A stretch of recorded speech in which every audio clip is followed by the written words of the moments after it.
Good morning, Lagos, and welcome to Lagos this morning. It's a beautiful day, a very nice day here in the city of Lagos, Nigeria. We hope we'll meet you well. And so, welcome to Lagos this morning. Today being Thursday, yes, the 25th or 26th day in the month of October, and we bring you warm greetings this morning live here in the studio. My name is Ebuka Izubika. Good morning, Lagos. Ekaro, Lagos, as the Yoruba would have it, and Inakwana, Lagos, as the Hausa people will have it, and Otutuama, like the Igbo. I hope I have said good morning in your dialect. In case I didn't, you could just drop a comment there and tell me your tribe so I could greet you in your dialect. All right. You're welcome to Lagos this morning once again. It's Thursday, 25th of October, 2023, and I am Koporela Dritimiuke. Yes, I feel like I have to learn languages myself. Since you've spoken some of the basic ones that we know, I have to learn others. So probably by this time next week, my language level should be way up there. So, all right, so it's a landmark day in Nigeria today. It has never been done before. Cases of the presidential elections being in court. And today, the Supreme Court is set to deliver judgment on the presidential elections that happened way back February. And not forgetting, last month, September 16th, the tribunal maintained that the current president, Bola Tinubu, is the winner of the elections. But many others talking about the Labour Party and also the People's Democratic Party challenging Tinubu's win. Yeah. So today is going down in the Supreme Court. The final judgment will be served today, and the cream de la cream are already in the Supreme Court, from WECO down to the biggest party affiliated to those in the PDP and also the Labour Party. So we're expecting something to come out from that today. Oh, yes. It's basic, it's big. Let's see how it goes. We're counting down on the judges, 7 of them in particular, to deliver judgment in this case today. Trust us here on Flip to bring you the breaking news when that's breaks out. Yeah. All right, so we'll be going into the details of the day. Yes, so let's go into those stories. So before we start with you.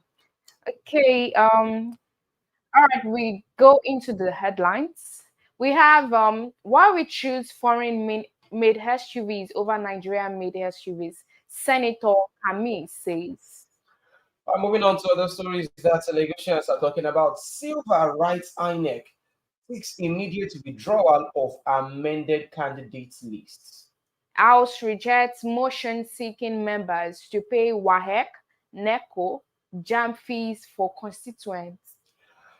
Still on political talks here this morning. I inherited assets, liabilities like you, or Tom, replies Benue governor. Okay, so let's have an entertainment. We have Mohbad started vomiting after he was injected. Mohbad's DJ was caught. And over to the foreign scene, international communities divided as Gaza crisis deepens. All right. So we'll be going on a short break now, and when we're back, we'll be taking each of these stories one after the other. Stay with us.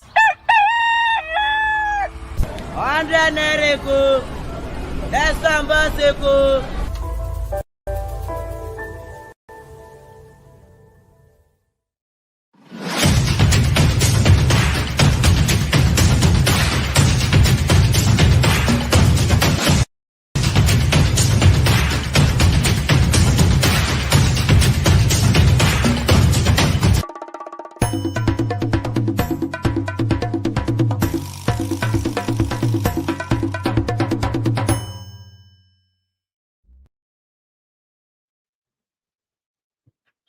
All right, so welcome back. This is Safe Flip TV you're watching, and this is Lagos this morning. So right now, let's go into the news stories that we have for you today. Okay. Why we choose foreign-made SUVs over Nigerian-made ones? Senator Karimi says. Karimi, who represents Kogi West Senatorial District in the 10th National Assembly, spoke during a live appearance on Channel Television's Politics Today program on Wednesday. Asked why the lawmakers do not want a locally made vehicle. And in his words, he said that today we decided for Toyota because Toyota has a name and a long-standing name for quality and durability. As our local manufacturing companies develop, we are going to patronize them. Karimi said federal lawmakers need the vehicles for oversight to travel all over our constituencies. He added also that purchasing utility vehicles isn't illegal as Nigerian roads are very, very bad.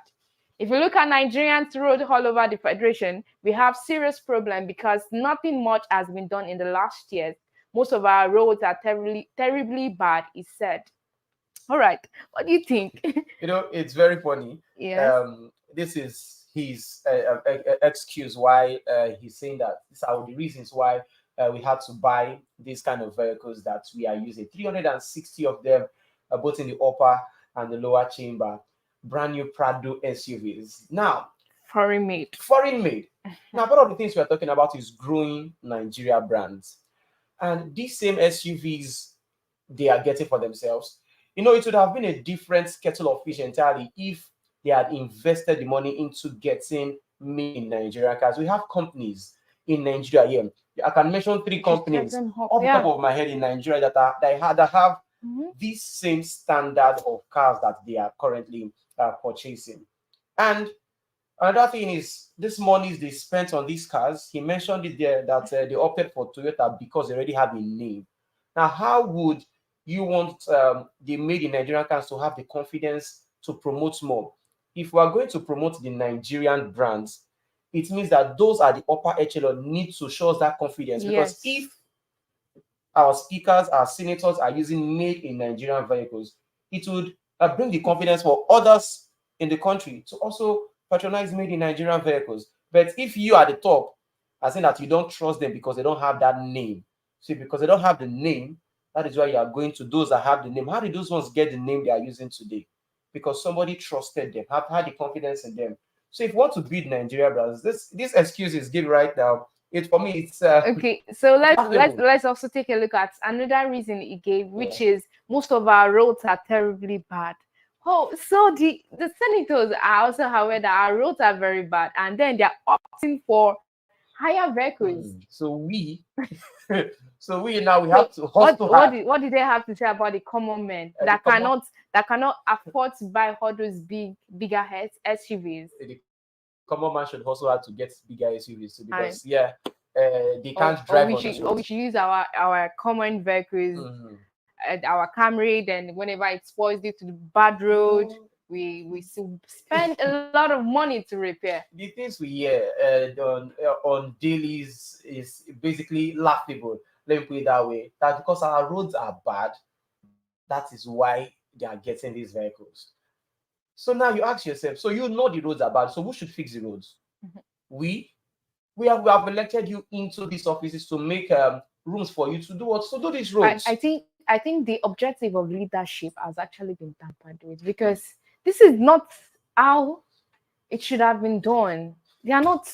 I mean, they are not even. I'm not sure they are considering the common man, because I believe if you're a leader, every single thing you do should be in benefit of those who elected you there. Now your SUVs, how is it going to help Nigerians?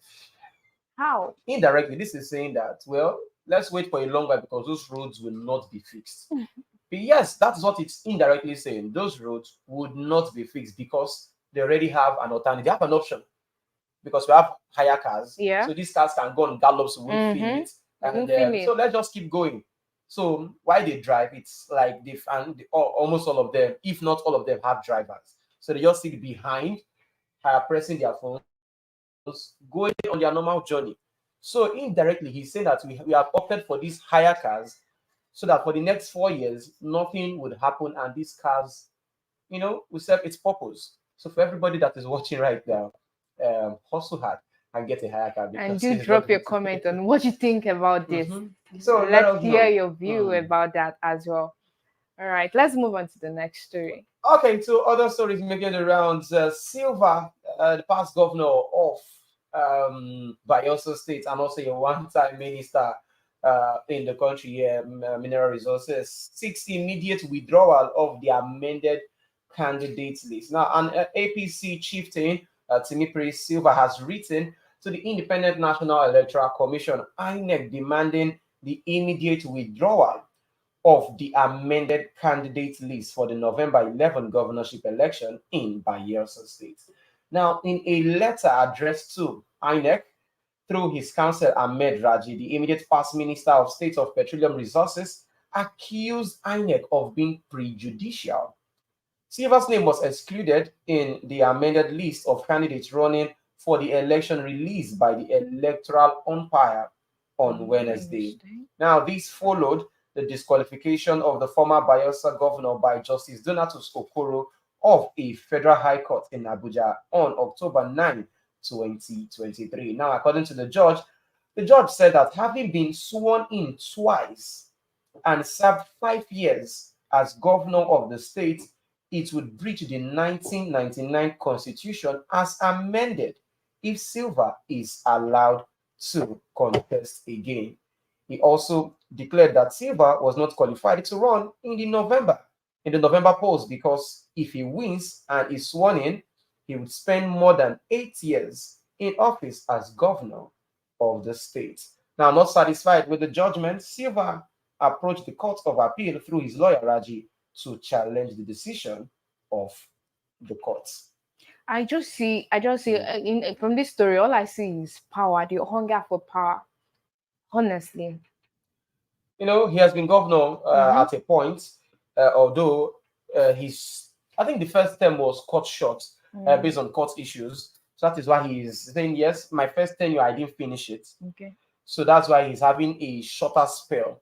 Because if you look at the records of governors in Bayelsa State, his name is not part of governors that have served 2 terms. But according to the law states that if you have been sworn in twice, that there was a ceremony that they swore you in. The first time you were sworn in, even though you didn't complete your tenure, you were sworn in.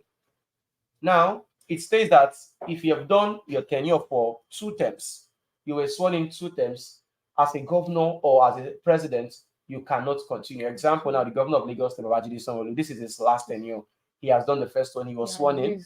The second one again, he was also sworn in, meaning he can't contest further, except he wants to go for a presidency. That is where you can say that, yes, he would focus his attention on. But then the only people that we have right now that can contest for as long as they can are those in the Senate. That's why you have the likes of David Umahi that has been there for years and years and years. Ahmed Lawan has been there for years, because those ones, according to the law, they can contest for as long as they want to. But for a sitting governor, he has been sworn in twice. Yes, he has his right to contest it because his tenure somehow was cut short. But then the argument is he has been sworn in twice, meaning if they allow this particular process to go through, he'll be in seats for more than 8 years. He has done 5 already, meaning if he's been he contests for the APC and he eventually wins, he will be there for 4 years, meaning that is in total he has done 9 years, which has never been done before. That a governor or a particular governor will be ruling for 9 years in different spells, basically. So that is what the courts has told APC, that his name has been withdrawn, and that the APC should bring forth another candidate that would replace him in the forthcoming election. Not forgetting the elections are not far-fetched. They are not far so much again. It's November. It's going down. Kogi, Imo, and also Bayelsa State. These are the 3 states that will be having the election come November. So the APC has a shorter time to do this, get another candidate. I think during the primaries, David Leon came second in that primary. So probably they will just bring him forth to replace, or they'll have a fresh elections. Yeah. But now I hear that the APC are going to appeal this particular judgment. Well, maybe the elections in Bayelsa might be shifted for a further date. So it remains to be seen how this eventually plays out, but it doesn't really look good for the All Progressive Congress in Bayelsa State.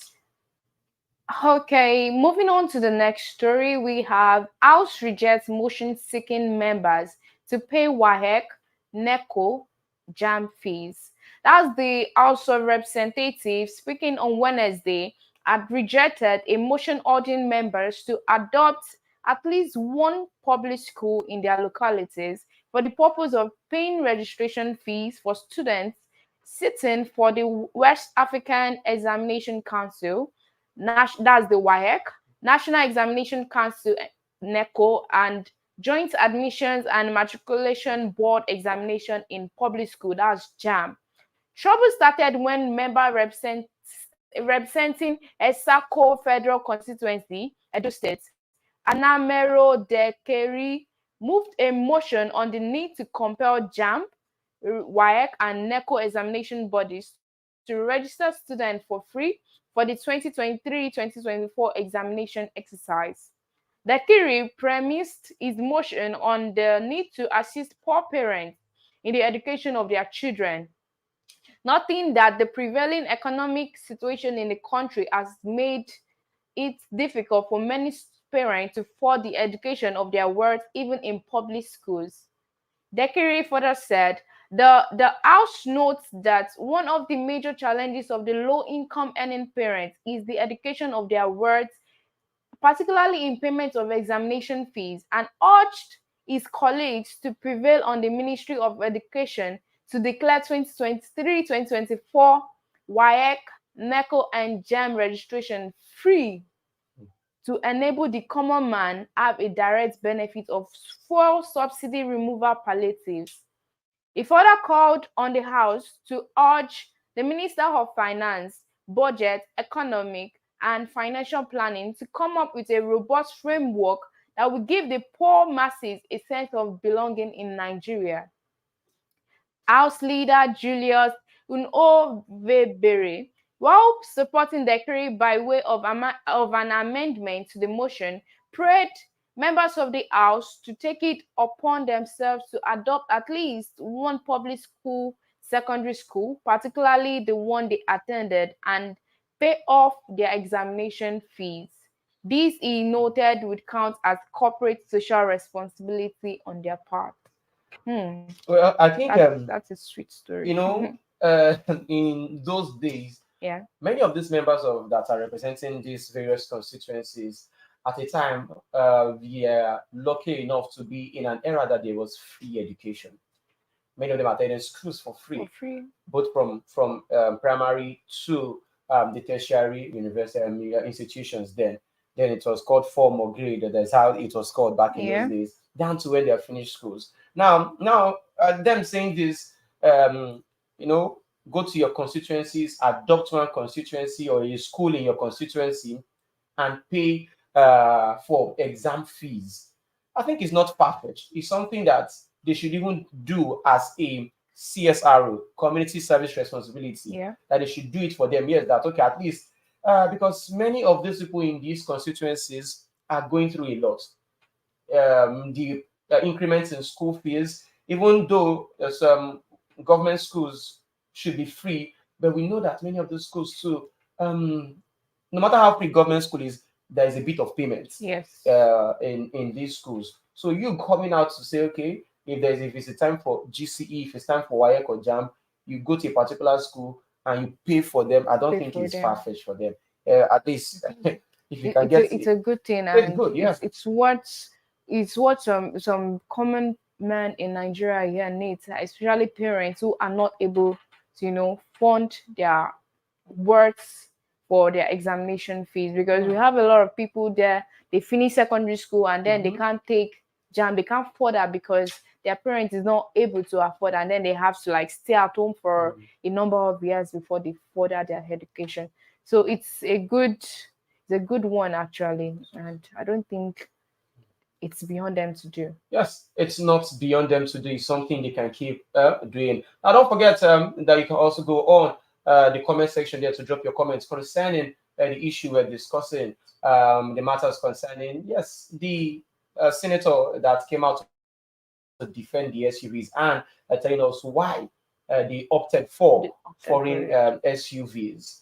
So you can go on our YouTube platform Share and a drop comment. your comments on the comment box. We'll read a couple of them as the show progresses this morning.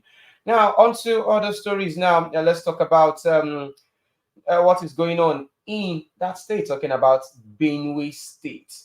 Now, currently, there is a bit of, how would I call it right now?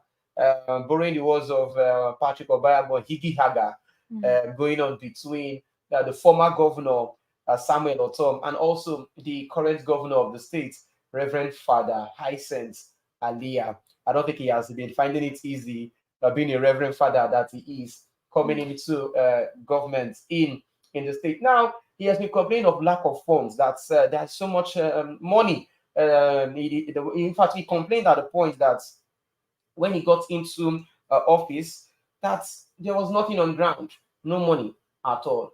But right now, he's complaining again that please, those in my states, I don't have any, so there's no money because the workers are crying out basically because of the palliatives, salaries for civil servants.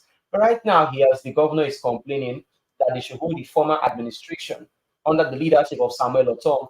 They should hold them accountable and responsible for things happening. So right now, the former Benue State Governor Samuel Otom on Wednesday told his successor, Reverend Father Hyacinth Aliyah, that every succeeding government inherited assets and liabilities of the previous administration.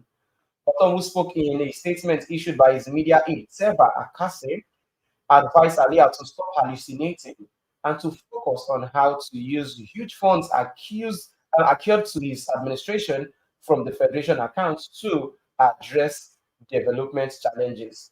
Now, the former governor was reacting to the revelation made by the State Commissioner of Justice, Fidelis Miriam, that the government of Aliyah inherited over 14 billion naira consent judgments incurred by the immediate past governments.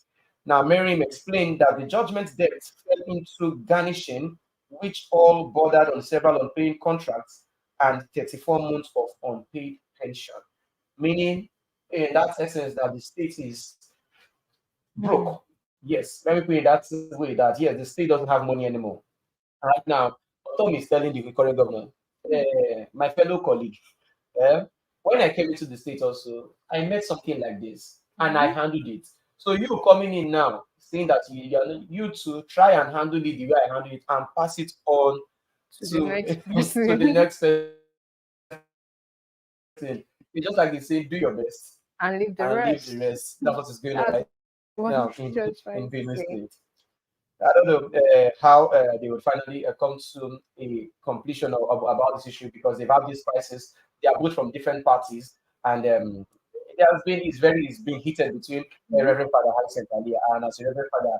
There are some things you could say that can be used against you religiously. So I think the governor is also having it very not so easy in the states. It was still in the states we talked about last week.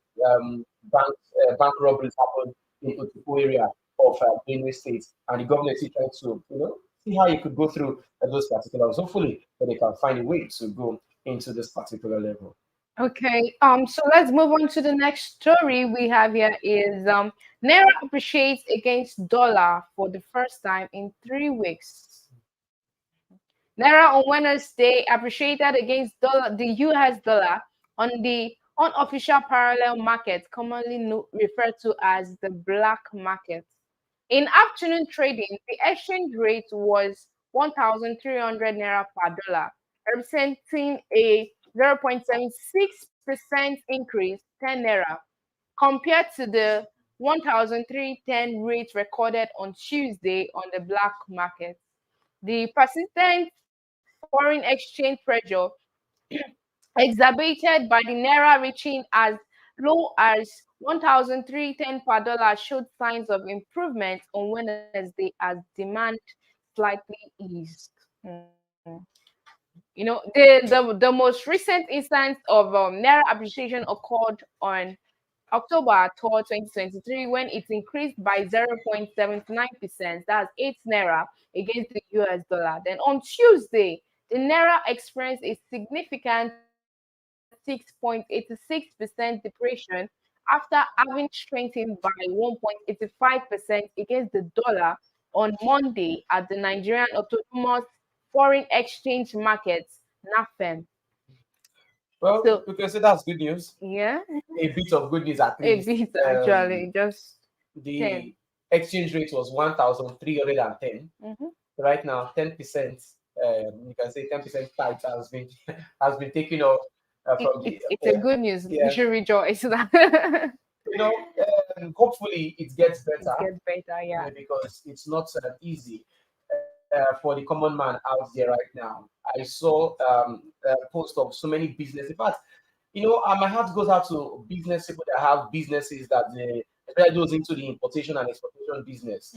You send money to get a particular item at a particular rate, but once the item is coming back, the shipping fee, you know, and everything has everything gone up. How do they survive? Imagine you ordering a goods of 200K, and when it comes, you want to ship for 500K, like. And sometimes it's you order at a high price.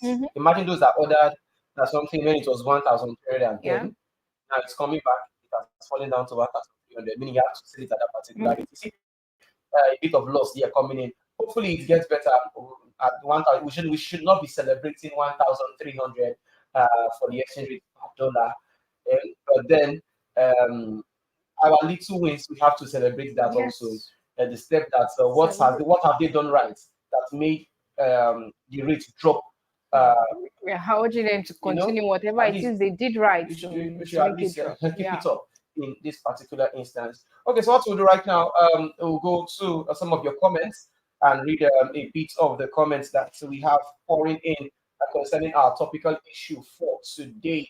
The minister coming out to defend the use of SUVs and why they purchased foreign SUVs instead of the Nigerian brands.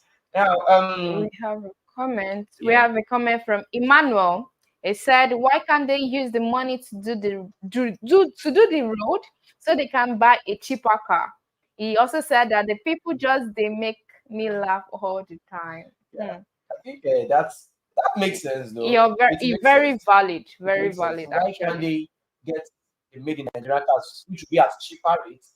They use the remaining money to at least fund for the roads. Well, you know now, there are senators, governors, they have to like we mentioned, we have made the Nigerian cars of these good standards too.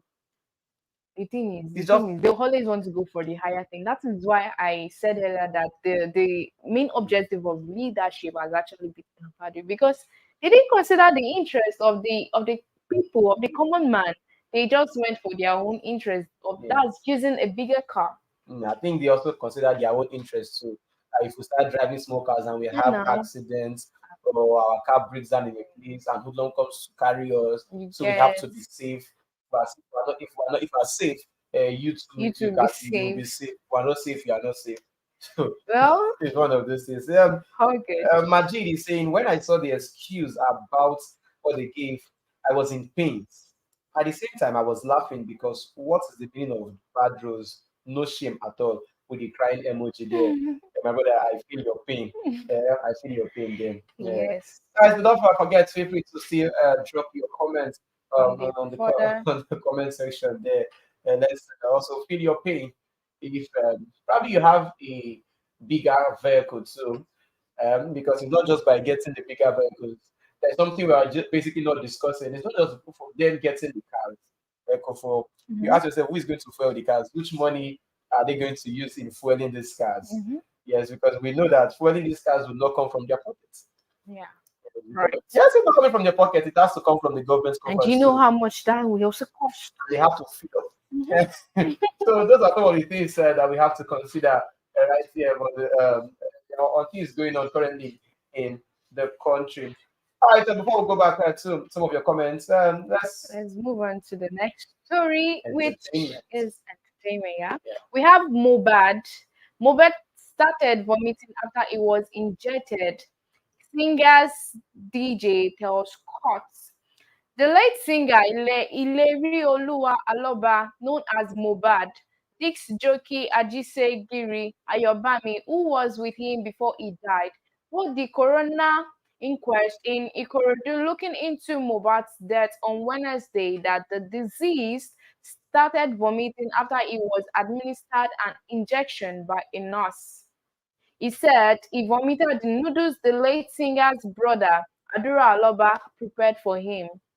According to the witness, the previous day, which was on Sunday, they went for a show at Ikorodu, and on their way back, their Prado Jeep was blocked and he saw Mohbad come down from his Jeep to fight his friend, Prime Boy, and then he got injured.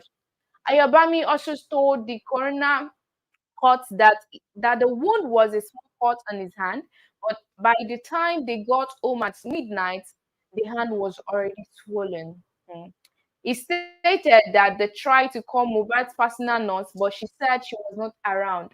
So one of their team members called Spending said he had a nurse, and they called the nurse who came to administer an injection to him.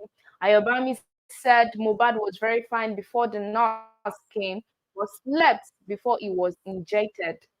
He stated that there was a water on the floor in Mohbad's room, so he went to get a mop to clean the floor when his wife shouted his name from upstairs that he should come back. The witness said when he got there, he saw that Mohbad had collapsed on the floor and vomited the Indomie noodles that he had eaten, and goosebumps were on his body. He said, the nurse said we should go and get him drugs. While we were at the pharmacy, I called the house to know how he was feeling, and they said I should come back. He further said, when I got back, they were already outside trying to put him in a neighbor's car to get him to the hospital. But the way I saw him, he was lifeless. His eyes were closed and his hands were falling. While we were going to the hospital, there was traffic. So I came down from the other vehicle and ran to the hospital. I asked them if they had an ambulance, and they said no. But before I could get back to them, I saw them bringing Mohbad on a bike. And when we got to the hospital, he was confirmed dead, the witness said. Okay, this is quite a sad story. This is on Mohbad, that's the late singer, the late Nigerian singer who died around I think early October. September, October. October, yes. And the case has been a cause of so many agitations from left, right, and center. So many fingers have been pointed. Yeah. The police had to swing into action, clearing some people wanted, the likes of Naira Malice and Larry, Prime Boy, the wife, the father, the father. So many of them have been questioned according to the police. So right now, coroner inquest. And this is one of his DJs. This is his DJ that is coming out with his own testimony after court sitting yesterday. The inquiry would have to continue because we have to get to the root of this matter. Because so many things, so many things are beginning to come outside. We are all seeing things going on from social media. People have been trying to throw cases left, right, and just to bring out a tangible lead to where this all happened. So, to the cause of Mohbad's death, the police had to, beckon on the family to exhume the corpse because he was buried almost immediately for autopsies. And up until now, we're still yet to get the results from the autopsy. Yeah. So we are still waiting for that. And until that is being done, then we can hear, okay, this and this and this. And from the testimony DG has given, is after the nurse giving the injection, he began to vomit. That was when he collapsed, and then he was rushed to the hospital, and then they confirmed it at the hospital. So the nurse too is part of those that have been arrested. One of the suspects. Yeah, in this particular case.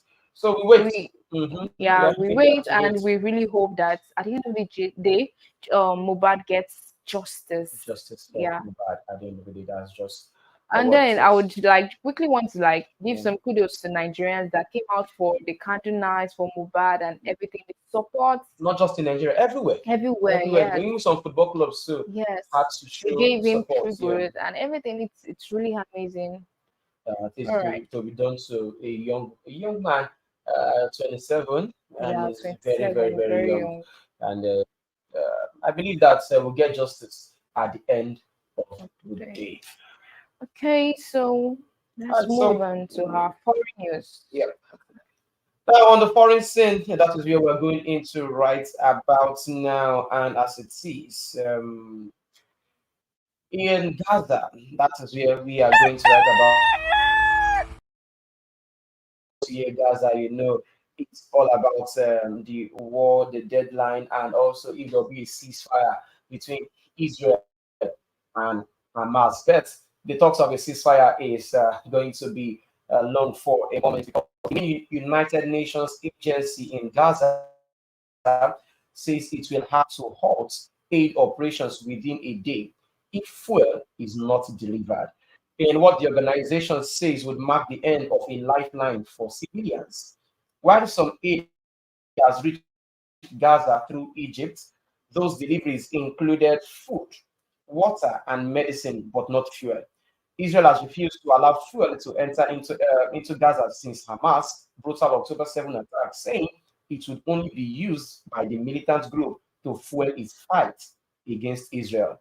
Now, when it was asked how long the UN Relief and Works Agency for Palestine Refugees in the Near East could last without fuel, spokesperson Tamara Arifel says, "We are probably talking a day. We have already warned that if fuel runs out by tonight or tomorrow, the group, which is the largest UN agency in Gaza, will no longer be able to work." The organization initially said it would have to halt operations by Wednesday evening. Now, this is not looking good for those in Gaza because fuel is part of what they survive by. This particular fuel in the country. Hospitals survive with fuel.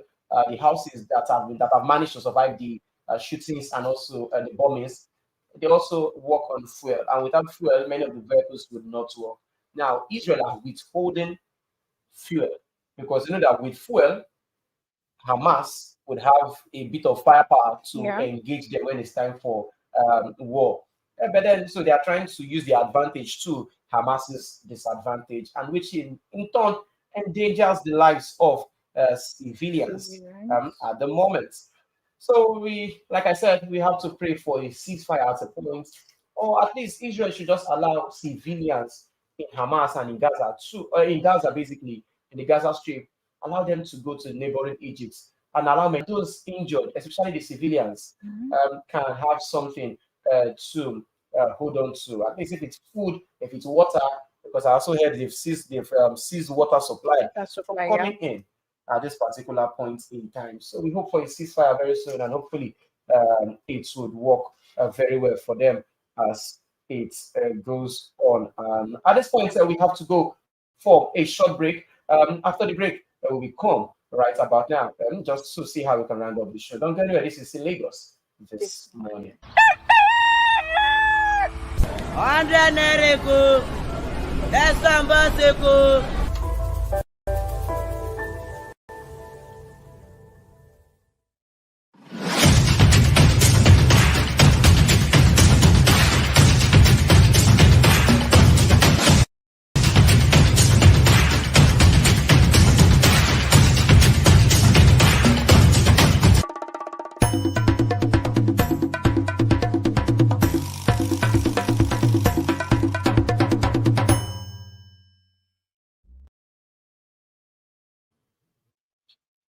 Welcome back. This is still Lagos this morning. You're tuned and locked on. And we'll be giving you stories making the rounds as it concerns things happening right here in Nigeria. Basically, we've talked about that and also business, not forgetting on the entertainment and foreign side. We've talked about so many of the stories. So right now, let's come into Lagos and talk about what is going on in Lagos. It's been a trend these days from the Lagos State Waste Management Authority. And going all about closing down markets that have refused to clean up. Yeah, surroundings clean. Yeah. So right now, news just coming in that the Ilubirin Mechanic Village Motomech Technicians Association in Lagos Island, you can see they have been seen today cleaning up their environment, most especially the canals beside that workspace. Now, the cleanup was led by the association's chairman, who was fully involved in the process. They specifically appealed to the Commissioner of Environment, Honorable Tokumbo Wahab, and also the MD of the Lagos State Waste Management Authority, Loma Waste, Dr. Muyiwa Gbadigesin, not to seal up their place, that they will keep their surroundings clean and abide to the Lagos State government rules on environment. As you were just reading out that story, yeah, it came to my mind that this surroundings cleaning is not just, it shouldn't just be based on marketplaces. It should be on our routes. We have a lot of bus that whenever we're going out, we could be inside a bus and after chewing something, we just drop the refuse. Yeah. I mean, we shouldn't be doing that. We should keep Lagos clean. That statement is still valid. We should keep Lagos clean. We shouldn't finish eating whatever we are eating and then the next thing for us to do is dispose it through the window. No. And also, I think the bus drivers also, from the big buses, LC, to the smaller ones, the Danfo buses, the smaller ones also, they call it the mini buses, Korope, we know about in Lagos, so the shuttle buses. They should also provide a small waste bin in their buses. You know that people can also drop these things. Even if some can put it on the floor there on the ground, then they can do what? Once they have finished, the passengers have highlighted, you can sweep and pour into the waste bin. Then when you get to a bigger place, you can pour it in that waste bin. Little processes like this makes everywhere clean. Remember, cleanliness is next to godliness. It's next to godliness. It's very important. And for those that say Lubirin, the mechanic village, they say to be forewarned is to be forearmed. So as they are cleaning, they are making the videos and they are begging because probably they know their market is dirty. And with this step Loma is taking, I think we are next. We are next. So called on the market. Please, let's join hands together to clean up the spaces here, especially the canals. And they're calling on the government. Please, we know that we are dirty, but we are doing the work right now. So please don't come and lock up our space. Yeah, so I think it's a very good one. If other markets too can, do like this, so let's see. It will be interesting. To see how it goes. Yeah. Yes. And to those that sent messages, thank you very much, Emmanuel. Thank you, Majid. Gladys also. And you're welcome. Yeah. Gladys. Very, very, very, very, very, very much. Okay, so now so news are still coming in. The Supreme Court, don't forget, the Supreme Court, the matter is still going on, right? Right now. Yes. So once we have more updates, trust us to give you that as a breaking news once it comes through. But right now, the judgments have started. The Supreme Court judges, 7 of them seated, have begun the processes to look into these cases brought in by the different applicants, both for the People's Democratic Party, Alhaji Atiku Abubakar, and also that of the Labour Party, Mr. Peter Obi, against the All Progressives Congress and Asiwaju Bola Ahmed Tinubu. So once more breaking news comes out, we here on TV would bring that to you this morning. All right. So there you have it. It's a wrap on Lagos this morning. Hope you enjoyed it. Make it a date with us. Same time, same station tomorrow. Go for.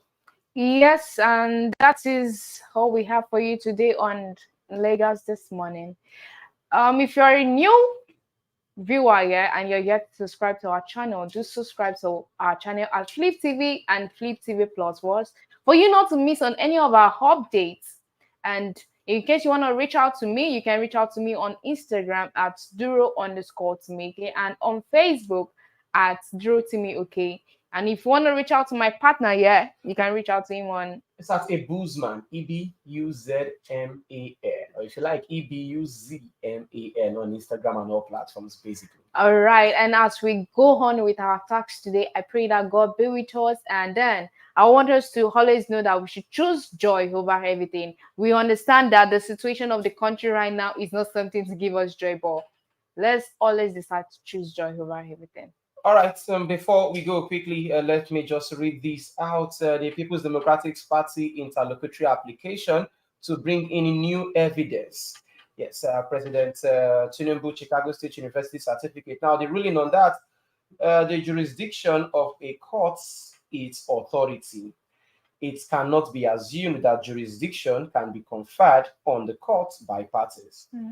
The Supreme Court cannot do what the Court of Appeal did not do. The Supreme Court cannot invoke Section 22 of its Act after the 180 days for the trial court to deliver judgment has elapsed. A petitioner cannot amend its petition after the 21 days allocated for filing petition has elapsed, in line with Section 134, subsection 7 of the Electoral Act. So, breaking is that the Supreme Court lacks jurisdiction to admit PDP's new evidence, meaning the evidence brought in by the People's Democratic Party's candidate, Alhaji Atiku Abubakar, concerning the Chicago State University. The Supreme Court have said they can't accept that evidence because the time has basically elapsed. All right, so that is the breaking news coming in as we leave the studio this morning. Thanks once again for joining us. My name still remains Ebuka Ezobika. See you tomorrow. 100 Naira, that's